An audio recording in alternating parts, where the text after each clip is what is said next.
পাহাড়ের পাদদেশ থেকে প্রায় 1 ঘন্টা 20 মিনিট ট্রেকিং করার পর দেখা মিলবে শ্রী শ্রী বিরূপাক্ষ মন্দির। প্রতি বছর এই মন্দিরে শিবরাত্রি তথা শিব চতুর্দশী তিথিতে বিশেষ পূজা হয়। আর এটাই কিন্তু মূল মন্দির নয়, বিরূপাক্ষ মন্দির থেকে প্রায় 150 ফুট দূরেই রয়েছে চন্দ্রনাথ মন্দির, যা একেবারে পাহাড়ের চূড়ায় অবস্থিত।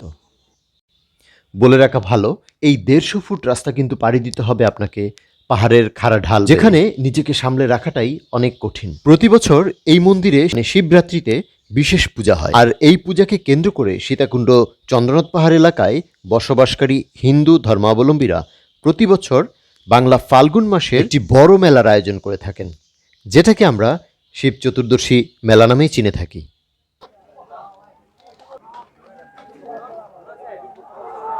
আর এই মেলায় কিন্তু শুধু বাংলাদেশিরা নয়, পাশাপাশি ভারত, নেপাল, থাইল্যান্ড, ভুটান সহ পৃথিবীর বিভিন্ন দেশ থেকে অসংখ্য সাধু সন্ন্যাসী এবং নারী পুরুষরা যোগদান করেন।